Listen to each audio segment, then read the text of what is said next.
Good afternoon, everybody. I hope you had a good lunch. The line was probably very long, right? Lots of people in DrupalCon. If you guys on the back have a, can you hear me okay? Yeah? And if you see the slides, some of the slides would go too small, you can come forward. Today I'm going to talk about creating mobile apps with Symfony. Let's a little bit about myself. I was born in Argentina. I've been in the US since 1999, so if my accent is a little bit weird, pardon me, I try my best. I've been doing PHP and Symfony for quite a while. I was the original founder of the PHP mailing list for Spanish-speaking people back in the 90s. I passed the torch to the PHP.NET group a long time ago. I also like Argentinian barbecue, parrilla, and I'm the co-founder of Servergrove. And our parrilla looks like this. So if you like meat, you're going to have a good meal. I also like sailing. I'm lucky enough to live in Miami. So we took the Elephant for a ride. It's always fun. And as I said, I'm one of the founders of Servergrove. We do PHP hosting. We specialize in Symfony hosting and other frameworks. We also have MongoDB hosting, and we have servers in the US and in Europe. And this is a slide I like to put in my talks. The community has taught us a lot. Over the years, when we started with Servergrove, we wanted to spread the word about us, and so we thought, what can we do with our marketing budget? So we decided to start sponsoring conferences, and it took a while, but eventually people started to recognize our brand. But in the meantime, we became part of this community, and something very interesting happened recently.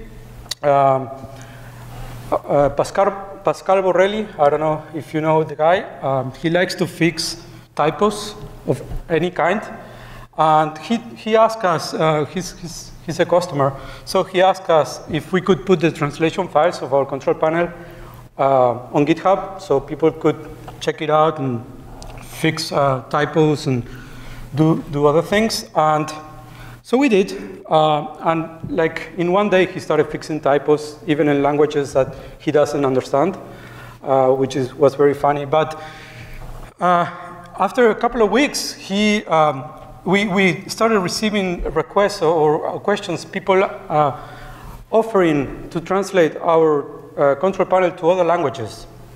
So when we launched, we had like 3 or 4 languages, and then now we had Polish. We are about to launch German, and all because of the community. The community I think because we give something to the community is also giving us something. So the takeaway of this slide is that if you're in a company that can support a conference through sponsorship or by sending people even, or if you can support a user group in your area, if you can support an open source project because you are using it and you should get back to that open source project through bug fixes, documentation, anything. Please push your companies to do this because it makes a really big difference. And because of sponsors, we can have these conferences all around. So this has nothing to do with mobile, but I like to push this fact because we as a company, we see the value of helping the community. So why do we want to create mobile applications? More and more people, access the web through mobile devices. These mobile devices are more powerful and more versatile. There's like all kinds of mobile devices now that connect to the internet. Internet is faster and more reliable. It used to be like in the early days, it was like horrible. Nowadays, we complain when we don't get like 5 megabits per second up or down. So imagine. And users demand services and applications all the time. Whenever, if they are on the bus, if they are even on the planes, now we can connect to the internet. And if you're not doing mobile applications, the chances are that your competitors are already doing it or they are planning to do it. So you should not give any advantages, because nowadays it's like, I mean, a small thing can make a big difference between being a successful company or going out of business. So let's look at some numbers. There's 6.5 billion mobile subscriptions globally. That's crazy. 1.7 billion mobile phones were sold only on 2012. There's 1 billion users in China, only in China. In the US, we have 321 million subscriptions. That's more subscriptions than people. And then we have devices going from phones and tablets to door locks, thermostats, TVs, cars, pretty much anything nowadays. So how did we get here? In 1979, we had the first commercial cellular network in Japan. In '83, we got the first mobile phone. It was also called the Boot. It cost $4,000, and it was quite heavy. In 1997,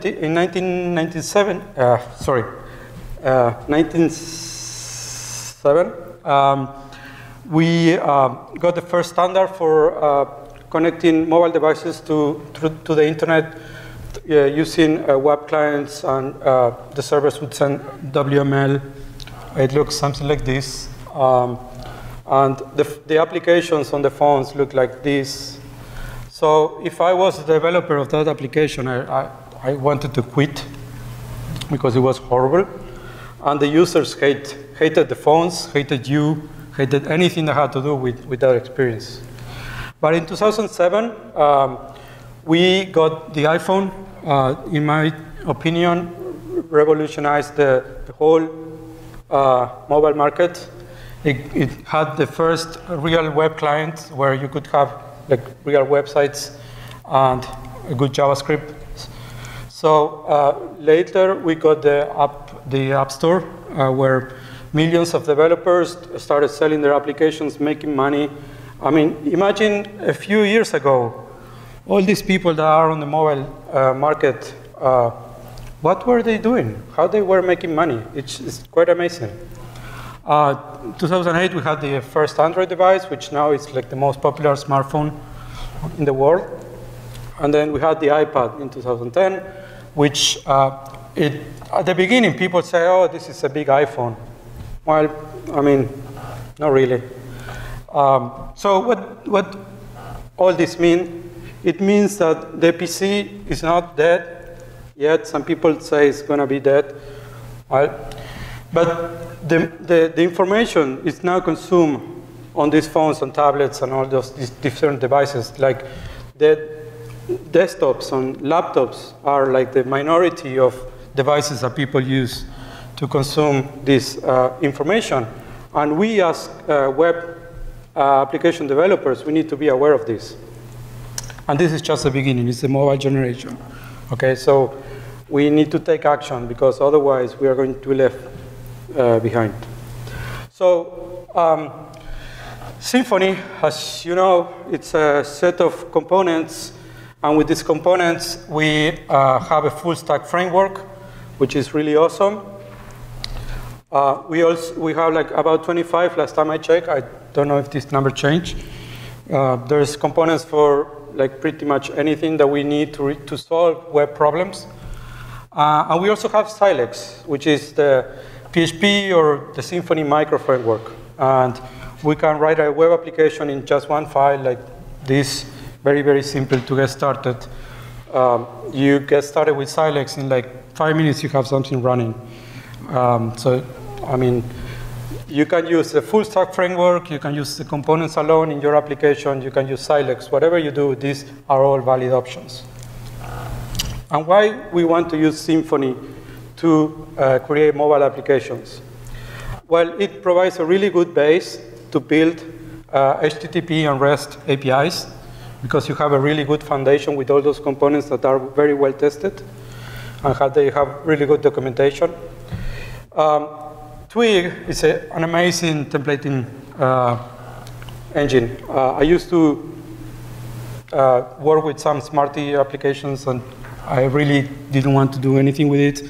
But Twig is totally different, and it really helps work with all those templates for creating mobile applications. And then you can reuse code because of Twig, because of the controllers, because of the routing configuration, because of all of the stuff that Symfony provides. You can reuse a lot of code, so your applications are built faster and better. And finally, Symfony, you extend the functionality of Symfony through bundles. And now we have Composer. Who is not using Composer nowadays here? There's a couple. OK, I give you permission to leave this room. OK, go out and install Composer and play with it, because it's going to change the way you create PHP applications. Seriously. So Symfony and mobile applications. This is probably going to be the most common application for Symfony, because we are already building web applications for desktop. And some people think, web applications mobile, these are not really cool.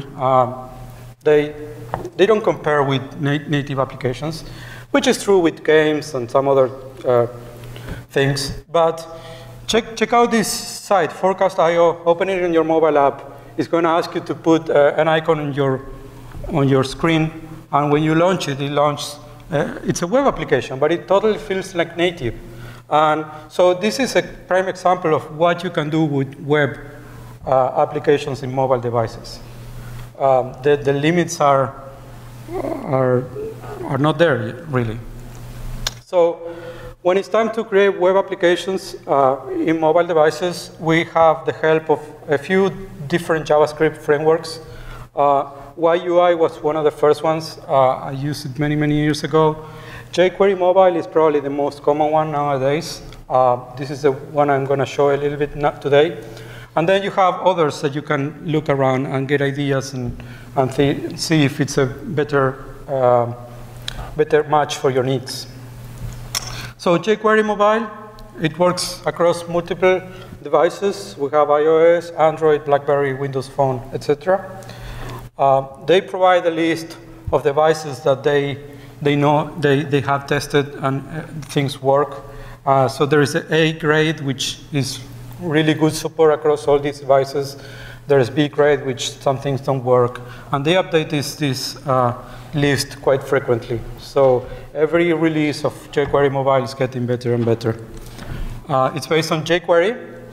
It's relatively light, 40K.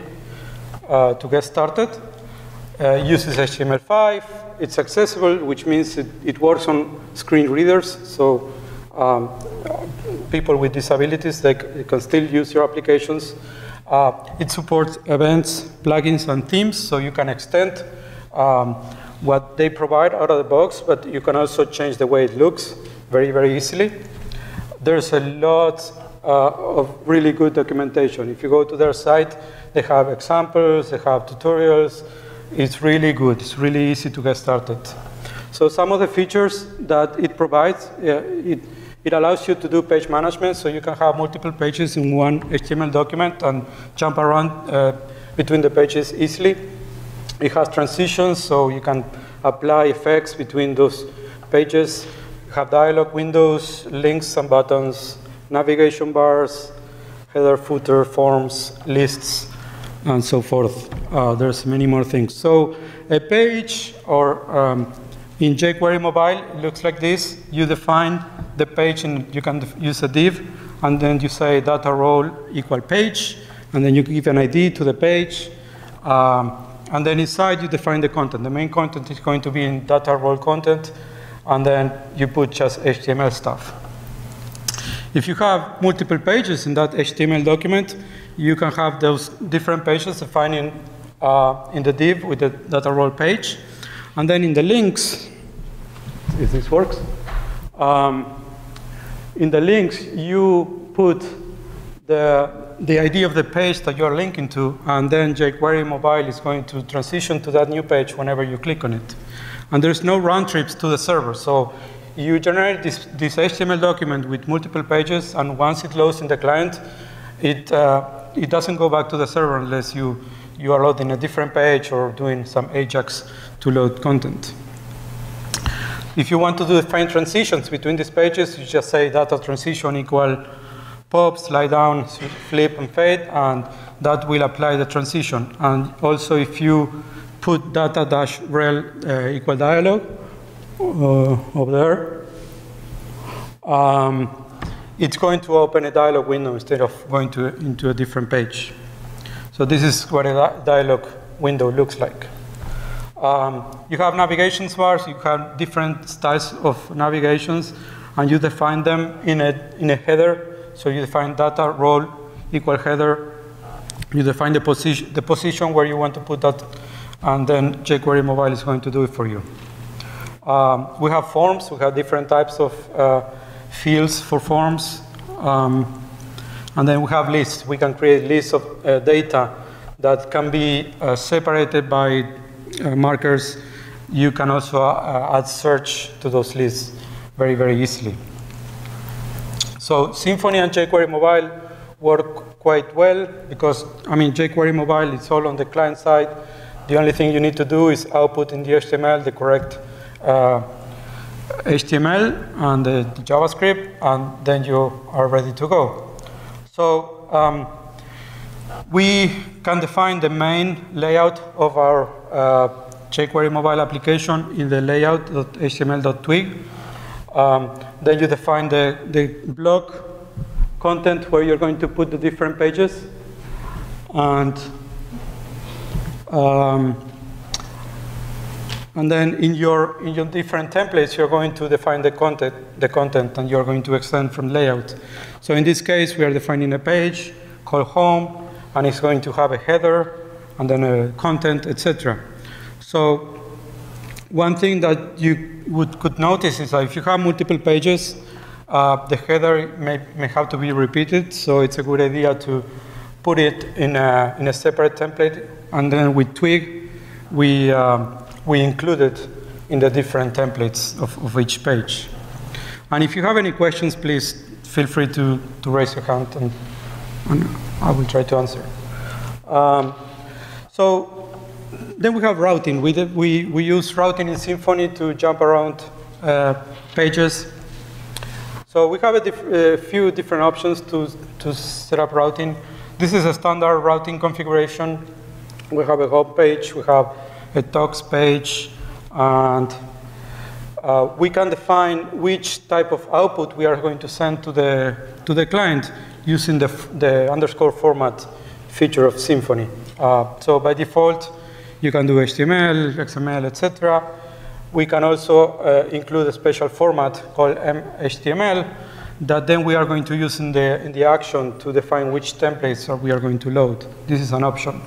So in this case, I'm creating a new set of routes /m, and it's going to do something in the action. We are going to do something about it. Another option would be to just define a specific variable in the routing that we are going to receive in the action to do something to. And the third option that could be useful would be to just use a different controller because sometimes the mobile version of our site will have less information, so we are going to do less work to retrieve the information to generate the output. So we can definitely use a different controller, even different action if we want. But the idea is also to reuse code. So in your action, you can get the request format, and based on that, you can render different type of templates. And if you want, you can also do detection of the device, and based on that, you can automatically send output for mobile device or for a regular desktop client. So the mobile detect library is a PHP library. You can install it with Composer.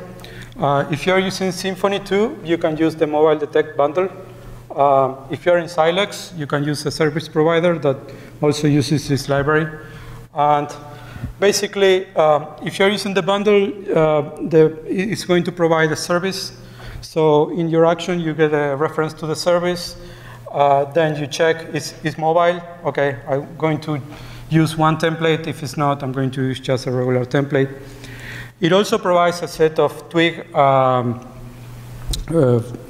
tags to do this stuff in the templates if you wish to instead of the controller. So you can use the twig tags instead. And finally, it also provides auto redirection. So if you can configure it in a way so if someone hits your main site with a mobile device, they can be sent to a mobile version of the site. I don't like this option very much because I like to give options to the user instead of forcing them, OK, you have an iPhone, I send you to the mobile version. I mean, I like the client to have the option, OK, I want to use the main version or the mobile version. So, but the possibility is there. If you are testing your application, your web application, you can still use the functional test that you do with Symfony with the regular sites because, I mean, this is all HTML and JavaScript. You can also use Selenium or Behat. So I have a demo today for the mobile application. I have an application that I wrote. It's called Podisum. It generates summaries from Logstash events. So we have all these logs in the company that we parse and we generate information. And then with this information, we generate summaries. So we can detect problems early on before they actually generate trouble for our customers. So I wrote this Silex application. It first was a twig, just a plain desktop app. And then I created a mobile version for this presentation. And the structure of the application is just a regular Silex app. I have the composer files. I have a config directory where I have some configuration files. The Logstash configuration I use to configure Logstash. So Logstash is going to read the log files and is going to send them to this application. I have a Redis client that connects to Redis to get these Logstash events, and then the client is going to process the event and is going to store the stuff in MongoDB. And then we have the source directory where I put the Silex application. Vendor directory is where all the vendor stuff is, the composer installs. And then the web directory is our document root where our Bootstrap script is. So this is kind of the flow of how the information travels. Apache generates a log file. Logstash is going to read from that log.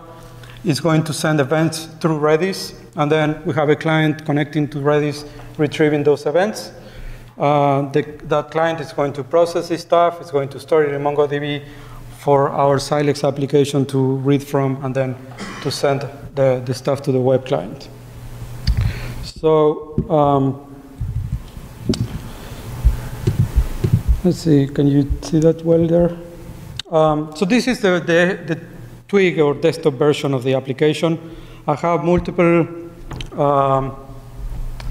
panels with different information, and this is showing like statistics from the traffic through our blog. So we can see which countries are connecting to our blog.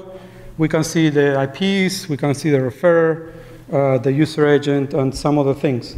And the 300 tab is going to display the last 5 minutes. This one is going to show the last hour, and this one is going to show the last day. So this is fine. It's also responsive, so it changes depending on the size of the device. But you know, in devices like the iPhone, the tabs might be too small, and so forth. So I created a version with jQuery Mobile, which displays the same information in a different way. In this case, those panels have been replaced with a list, an accordion actually. So when I click on this, I go to another page that displays the options. So 300, 1 hour, and 1 day. And as you see, I can also like search. So I start typing, and jQuery Mobile is going to automatically update the list. So if we look at the Silex application, we have the index.php, which is our Bootstrap script, which we required the autoloader created by Composer. We instantiate the Silex application. We define that we want to be in debug mode so we can see errors.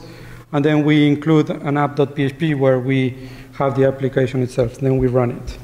So app.php, it's going to define a few routes. We have a home page, and then we have a twig URL.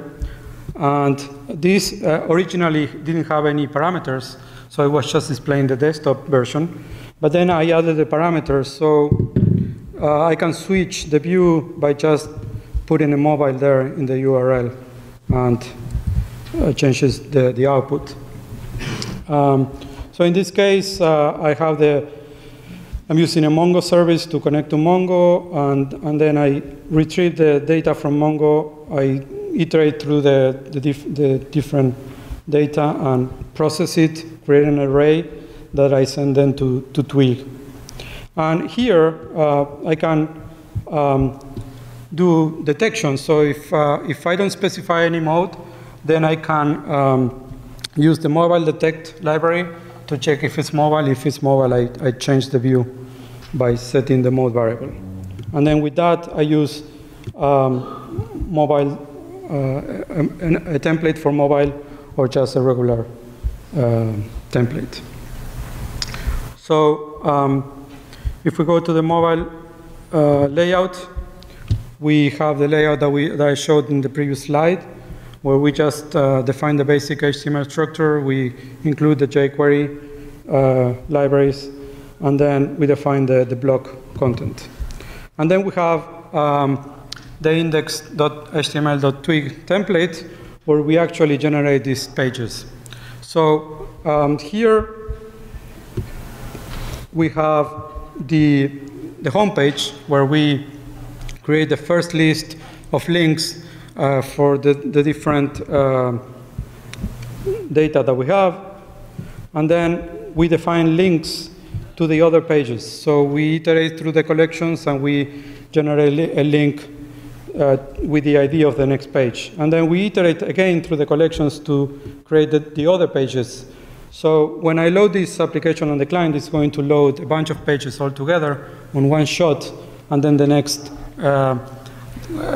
pages are going to be loaded by jQuery without doing the round trip to the server. So, I mean, inside the pages, we have a collapsible set, which is that accordion that allows us to display the different information. And then in here, let's see.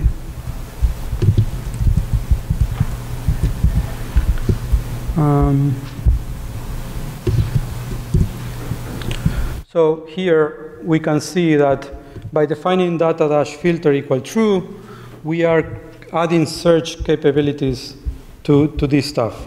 And that's all we have to do to actually add searching to this list. So that's pretty powerful.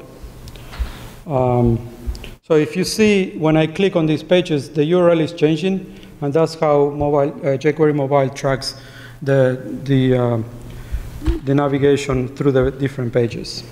Any questions? No.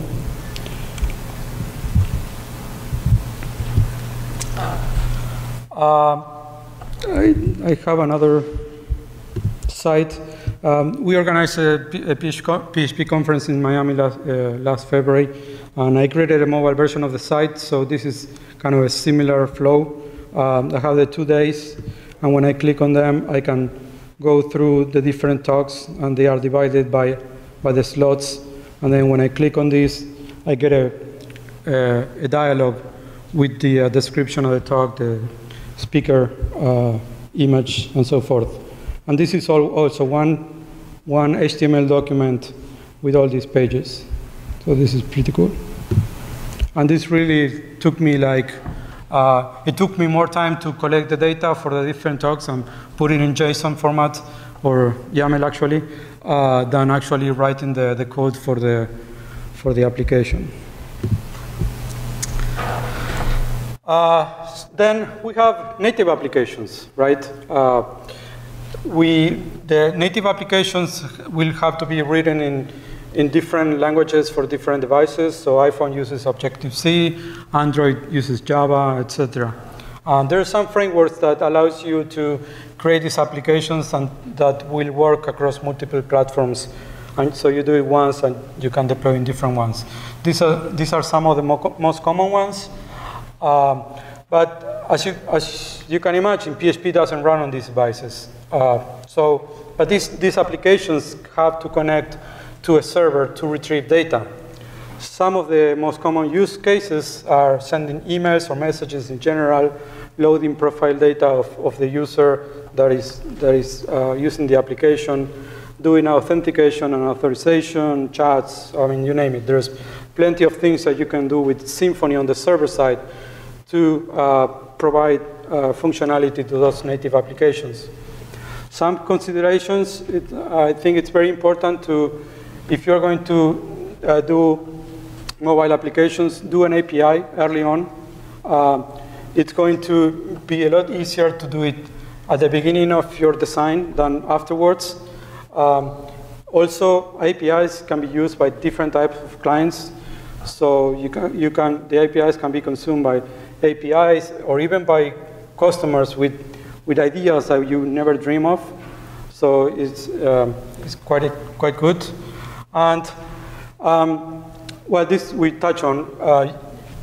You can reuse code by using controllers, by using the underscore format to generate different content types.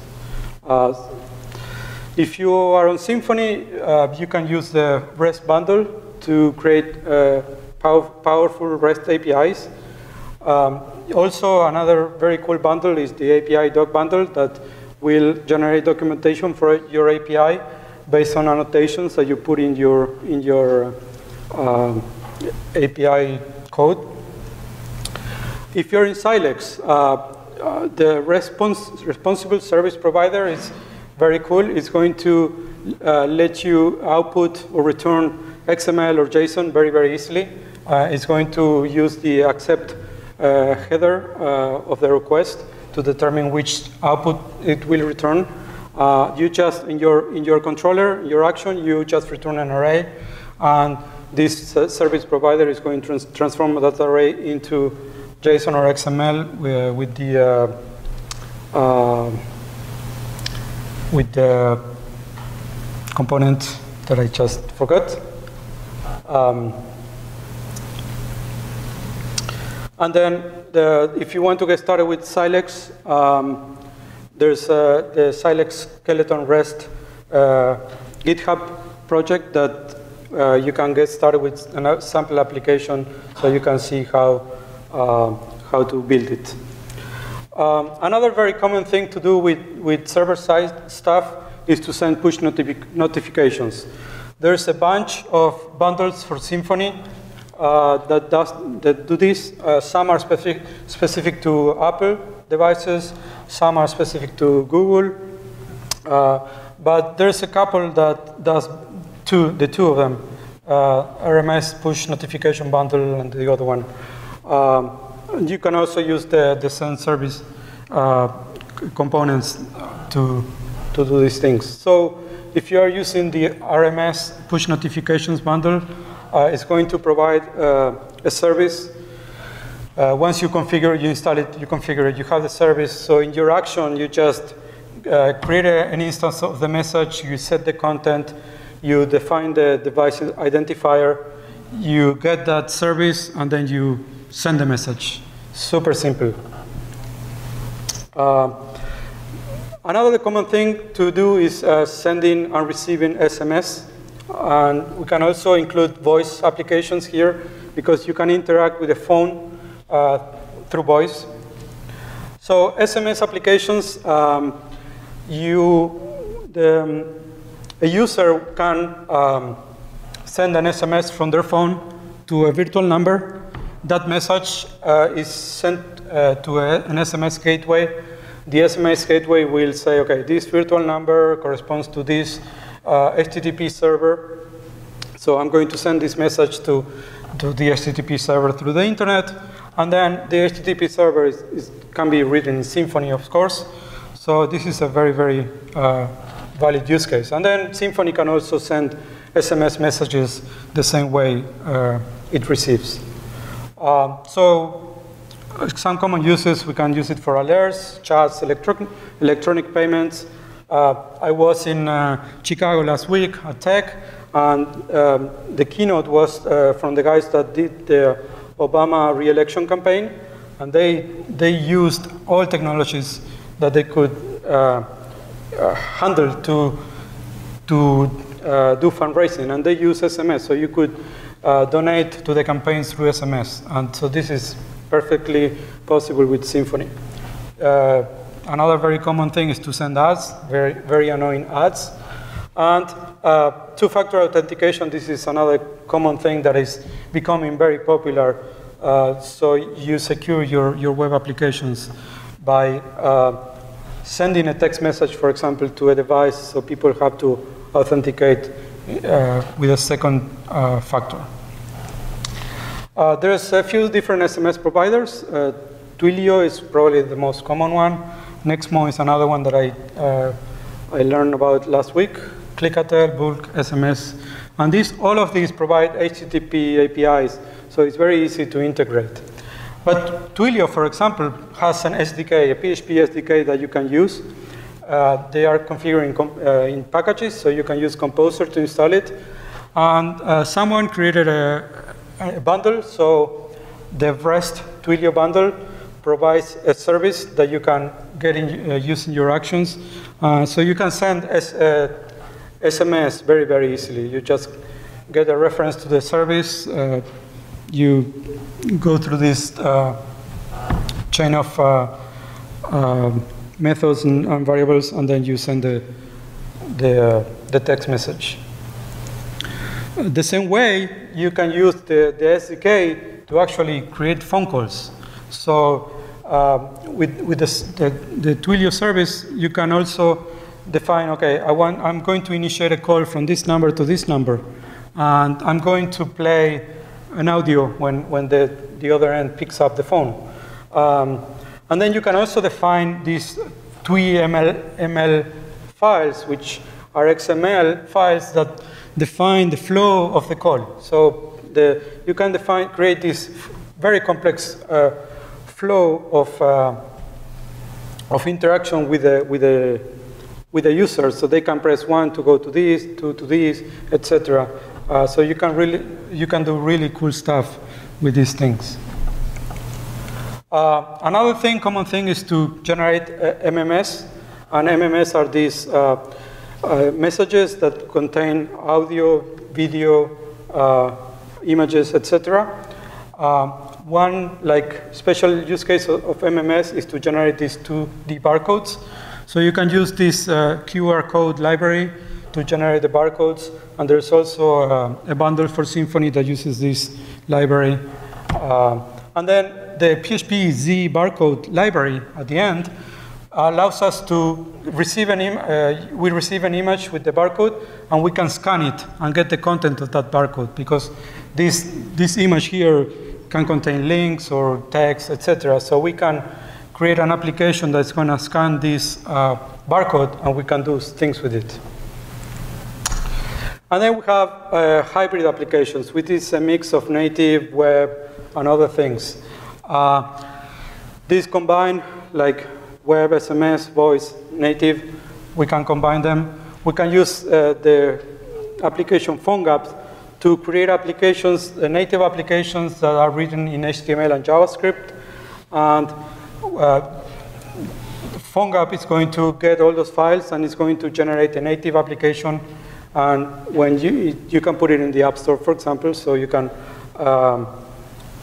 install it and run it without having to open it the web client. It integrates with Xcode, so if you are doing stuff for Apple, you need Xcode. And then you have access to the different things of the device, like the accelerometer, camera, geolocation, etc. But PhoneGap also works for different platforms like Apple, Android, etc. So this is what I have today. I also can show you, I have some time, so I can, if the internet works, we have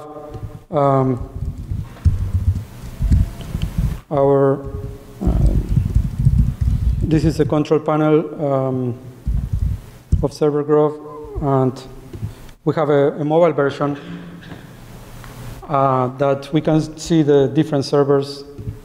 So we can select a server, we get the dashboard, so we get some information, we can stop or restart. This is a demo account, so we are not going to be able to do it. We can also see the applications running, like Apache, so we can restart Apache, etc. We have live status diagnostics, so we can see if something is wrong with the server. And then we can also see domains, and we can add a new domain. If we are on a client and we need to add a domain to the account, we can easily do it. So this is like very useful tool for customers that are on the road and they need to do something with their server. And our control panel uses an HTTP API.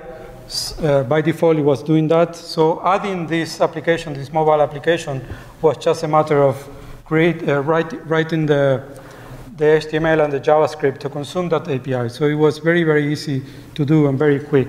And that's why it's very important to design those APIs early on, because then you can reuse them very, very easily. So with that, if you have any questions, I can take it. Yeah. What were the other mobile frameworks? I saw that first. Yeah. I have the slides on SlideShare. These ones or the web? The JavaScript ones?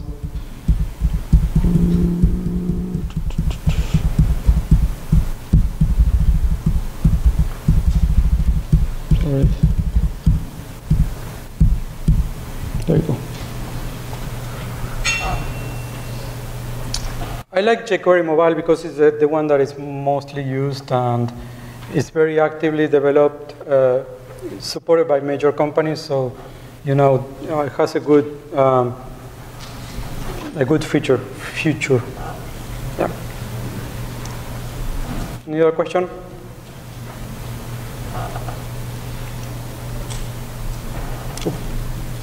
Yes. Do you still do any type of transcoding for like really old devices, or do you just sort of XHTML to? In our case, we just do one thing. I think it depends on the needs. We have a very unique position where our customers are quite advanced, so they have good devices, and so we don't have to support a lot of different things. So I think if you are in other countries where smartphones are not well supported, then you need to, adjust. So yeah.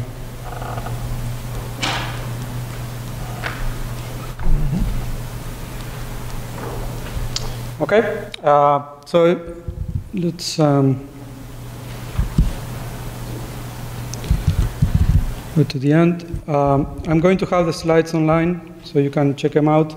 Please go to the join-in URL to rate the talk.